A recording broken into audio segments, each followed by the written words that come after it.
I'm here in the office of the Chief Minister of Penang, Yang Amat Berhormat Lim Guan Eng, who will be joining us in a short while to talk about his 100 days in office as the head of the State Executive in Penang. We'll be asking Mr. Lim his plans, his expectations, what he has done for Penangites since the last 3 months, since the amazing victory by the Pakatan Rakyat over the Barisan Nasional in the March 8 general elections, which many has described as the political tsunami. Mr. Lim will be talking to us, sharing his views on a broad variety of issues, from crime to his plans for investment in Penang, to even complaints from Penangites that may not have done enough for the state. Among many sections of Penangites, they find that the state, which once used to have the slogan "Penang leads," no longer seems to lead, and there's this perception, according to this reader, that if previously Penang was ahead of Singapore, now Penang seems to be lagging. What would be your views on this? No, I think there's no doubt that Penang has lagged and has been left behind. What we want how to reverse that, of course, is to make Penang dynamic again. Now, to make Penang dynamic again, we've got to focus on our core competencies. Our core competencies, I mentioned before, is basically both the in terms of manufacturing sector, we can leverage our brain power, our superior skills, our superior supply chain network. I think if we can leverage that in both in terms of manufacturing, and the other area, of course, very important is tourism.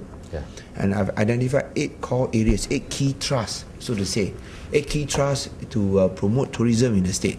Medical tourism, number 1, where you talk about, getting patients from overseas, not only to get treatment but also to enjoy the hospitality and the beauty that is Penang. Heritage and historical tourism, to take advantage of the fact that we are the what do you call it, the oldest city, oldest heritage city in Malaysia.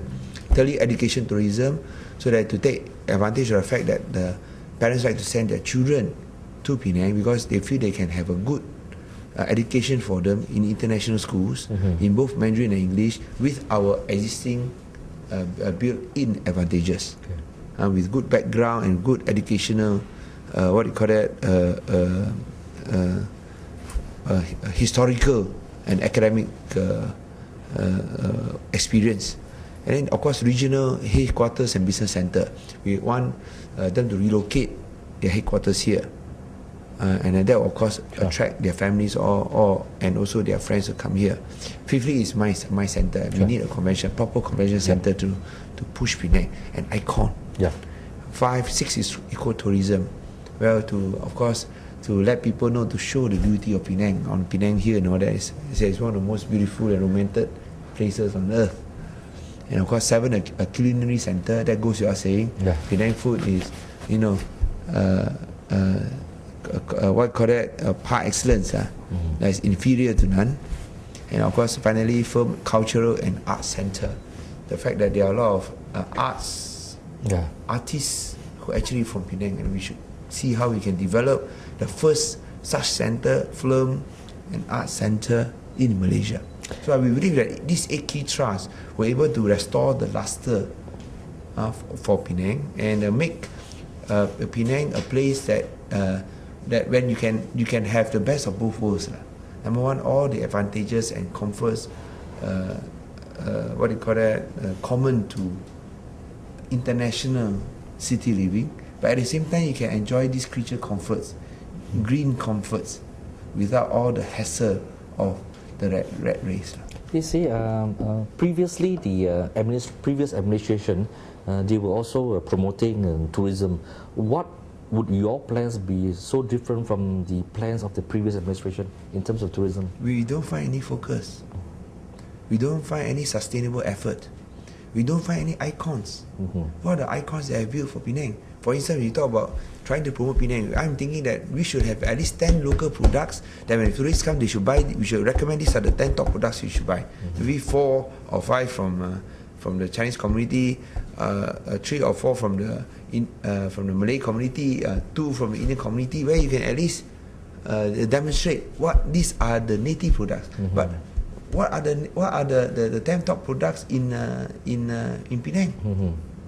You don't see anything. You want to talk 10 top products, you can immediately think the tau khao lah, the nutmeg, and then the gihyang, the biscuit, and then you can have the kopi, and then maybe you can have a porcelain, Penang porcelain, series, pottery series. You can think of that. So, and that can at least also help to generate and promote Penang. At the same time, you talk about putting the soft skills. Sure. All right. Next question is that you have been in office for 100 days. Not exactly 100 days. Okay. Thereabouts. This reader wanted to know, is there a structural development plan for Penang, or are you going to come up with one?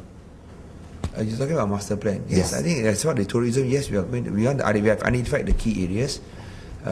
We have one, and we are actually proceeding full steam. Only thing we want to put it on paper. The problem is that it's so fast, going so fast now, that we are worried that we put it out, there won't be any land left. Okay. Some of it is going like hotcakes. I just tell you, for instance, you want to build here, medical tourism. This is one Mutiara. Mutiara Bay. Want to build medical tourism here. We only got 60, 70 acres. What kind of rate is going? By the time we come up with all the brochure, all that, we got the tarik balik. Sorry, finished. So I don't know what to do. So sometimes we should not be a victim of our own success. So and of course there are areas which we need to push. Educational hub. We put somewhere in Balik Pula. So that you can have universities coming in, international schools coming in, and then OBS school coming in. The OBS school like you see in Lumut.